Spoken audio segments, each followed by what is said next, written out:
ሁለታችሁ ዝም በሉ በቃ አንተ አንድ ወጣ አይወጣም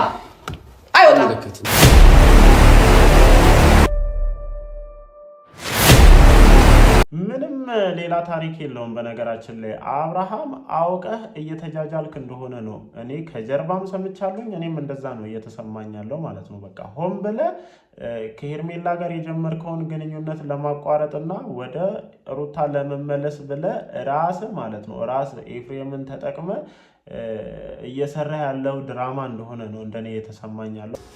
ከዚህ በኋላ የሚያገናኘን ነገር አይኖርም። አንቺም የራስሽን ህይወት ኑሪ፣ እኔም የራሴን ህይወት እኖራለሁ።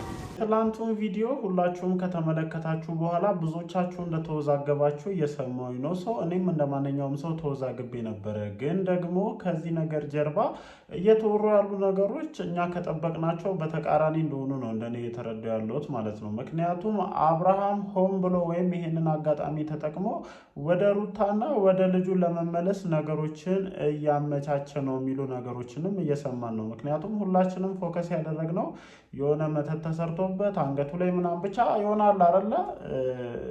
እዛ ነገር ላይ ትኩረት እንድናደርግ ሆን ብለው ማለት ነው ሆን ብለው በጣም ብዙ አይነት ድራማዎችን እየሰሩብን ነበረ። ስለዚህ ይሄ ልጅ ይህንን አጋጣሚ ተጠቅሞ ወደ ሩታና ወደ ልጁ ሊመለስ ነው ወይም ሄርሜላን ሊተዋት ነው የሚሉ ነገሮችን ዛሬ ጠዋት ላይ ከበርካታ ሰዎች እየሰማሁኝ ነበረ። ነገሩንም በተወሰነ መንገድ ሳይሆን ምናምን እንደዛ ነው እኔ ራሱ እየተሰማኝ ያለው ማለት ነው። ምክንያቱም አንድ ሰው ከመሬት ተነስቶ እንዲህ ዝም ብሎ ሊጀዝብ አይችልም። በዛ ላይ ደግሞ ብዙዎቻችን ያላስተዋልነው ነገር ምንድነው? ሩታ የፈለገ ነገር ቢሆን አብርሃም ላይ መተት አሰርታ በዚህ ልክ ልጁን እንደዚህ ድንዙዝ አድርጋ ታስቀራለች ብዬ አላስብም። እሺ የሩታስ ይሁን ብለን እንቀበል፣ የሩታስ ይሁን። ምክንያቱም ብዙ ነገር ደርሶባታል። አይኗ እያየ ሌላ ሴት ጋር ሄዶ እንዲኖር ስለማትፈልግ ምናልባት እንደዚህ አይነት ነገር ልታደርግ ትችላለች ብለን እናስብ። ይሁን ችግር የለውም። ግን ደግሞ ኤፍሬም እንዴት እንደዚህ አይነት ነገርን ወንድሙን የሚጎዳ ወንድሙን የሚያሳጣውን ነገር እንዴት ደፍሮ ያደርጋል ብለን ነገሮችን ለማየት ስንሞክር ጭራሽ የሆነ ሊዋጥ የማይችል አይነት ነገር ሆኖ ነው እንደኔ እየታየኝ ያለውና ከሆነ ጊዜያቶች በኋላ አብርሃም ነገሮችን ማስተካከል ስለፈለገ ኤፍሬምን ማቅረብ ፈልጎ ነበር። ኤፍሬምን ከማቅረብም በላይ እዚህ ጉዳይ ውስጥ ሞር ኤፍሬም ጣልቃ እንዲገባ እያደረገ ነበረ። ስለዚህ ምናልባትም ከጀርባ እየተወራው እንዳለው ሁሉ አብርሃም ሆን ብሎ ከሄርሜላ ለማምለጥና ወደ ሩታ ለመመለስ እንደዚህ አይነት ነገሮችን እየተጠቀመ ነው የሚሉ ነገሮችን ሰምቻለሁኝ። እናንተስ በዚህ ጉዳይ ላይ ምን አይነት ሀሳብ አስተያየት አላችሁ?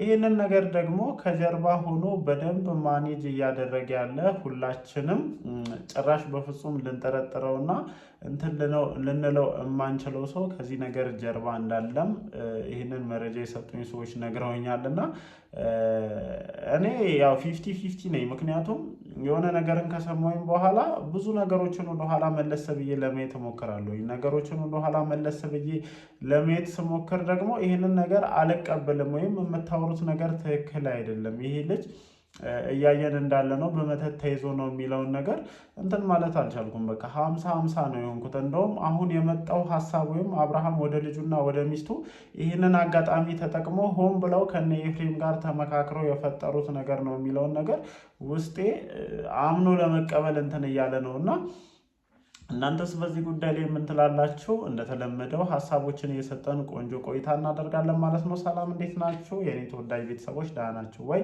አለን፣ እግዚአብሔር የተመሰገነ ይሁን። ዛሬም እንግዲህ በሰማናቸው አዳዲስ መረጃዎች ተመልሰን ወደ እናንተ መተናል። አብርሃም ሀብሉን ካወለቀ በኋላ እንደ መጀመሪያው ድንዙዝ ሆኖ መቅረቱ ብዙዎቻችሁ ላይ ጥያቄ እያነሳ ነው። ወይም ይሄ ነገር ውሸት ነው፣ ሆን ብላችሁ ኦዲየንስ ላይ ነው ድራማ እየሰራችሁ ያላችሁት የሚለውን ነገር በጣም ብዙ ሰዎች እያራገቡት ነበረ። ከምሽት ጀምሮ ያሉ ነገሮችን ለማየት ሞክሬ ነበርና እነዚህ አይነት ነገሮችን በደንብ ተመልክቻለሁ። ወይም ብዙ ኮሜንት ሴክሽኖች ላይ የተመለከትኳቸው ነገሮች እንደዛ ናቸውና ዛሬ ጠዋት ላይ ደግሞ የሰማሁት ነገር ይህንን ነገር ሞር ይበልጥ የሚያጠናክርልኝን ነገር ነው እያገኘ ያሉት ማለት ነው። ምክንያቱም ከሆነ ጊዜ በኋላ አብርሃም የተሳሳተ መንገድ እየተራመደ እንደሆነና በተለይም ደግሞ እዚህ ቡታጀራ ላይ ካሉት ቤተሰቦቹ ጋር ሙሉ በሙሉ እያቆራረጠው እንደሆነ ጋሽዬ እያንዳንዱን ነገር አይመለከተኝም ብሎ እጁን ከዚህ ጉዳይ ላይ ማውጣቱ አብርሃምን በጣም እያስጨነቀው እንደመጣና ሳያስብ ወይም በድንገት ከሄርሜላ ጋር ከገባበት ነገር እየነቃ እንደመጣ ለማስተዋል ችያለሁኝ እንደኔ ማለት ነው። እና ከዚህ ነገር በቀላሉ እንደማይወጣ ብዙዎቻችን እናውቃለን። ምክንያቱም ከሄርሜላ ጋር መሄድ የሌለባቸውን ያክል ርቀት ሄደዋል ወይም ተራምደዋል። ከዛም አልፎ እርግዝና ምናምን ተፈጥሯል እስከ ማለት ደረጃ ድረስ ተደርሷል። የእርግዝናው ጉዳይ በነገራችን ላይ ጥያቄ እያስነሳብኝ ነው እኔ ከትላንት ጀምሮ ስመለከተው ማለት ነው። ምክንያቱም አንዲት ልጇ የወረደባት ሴት በጣም ነው የምትጎደው። ከምንም ነገር በላይ በሆዷ ለያዘችው ጽንስ ነው ከየትኛውም ነገር ቅድሚያ የምትሰጠው እና ሄርሜላን ደግሞ ለማየት ስንሞክር ጭራሽ እንደዛ አይነት መንፈስ ራሱ የለባትም። የሄርሜላ እርግዝና ውሸት ነበረ፣ እዚህ ጋር ሆን ብለው ለመቋጨት ያሰቡት ሀሳብ ነው የሚለውን ነገር እንድቀበል ነው እንደኔ እያደረገኝ ያለው። የምሬን ነው የምላችሁ። ምክንያቱም እንዴት ነው አንዲት ልጇን ያጣች ሴት ተነስታ በዚህ ቅጽበት አብርሽ እያለች እንትን ልትልም? ጭራሽ የማይመስል ነገር ነው እንደኔ ሆኖ ያገኘሁትና የማያስኬድ ነገር ነው። አንዳንድ ጊዜ የማያስኬድ ነገር አለ፣ የሚያስኬድ ነገር አለ እና ምንም እዚህ ጋር የእውቀት ደረጃችን ያን ያክል ባይሄድም ብዙ ነገሮችን እናስተውላለን። ወይም ሕክምና ላይ ያለውን ነገር ባናቅ በማህበረሰባችን ደረጃ እንደዚህ አይነት ነገር የገጠማቸው ሴቶች ምን አይነት ፊሊንግን ያሳልፋሉ የሚለውን ነገር እየተመለከተን ያደግን ሰዎች ነን እና ይህንን ነገር ለማየት ስንሞክር ደግሞ ሄርሜላ ጭራሽ ምንም የተፈጠረባት ሴት ራሷ አትመስልም። የምሬን ነው። ምንም የተፈጠረባት ሴት አትመስልም እና ስለ ሄርሜላ እርግዝና ራሱን የቻለ ሰፋ ያለ ቪዲዮ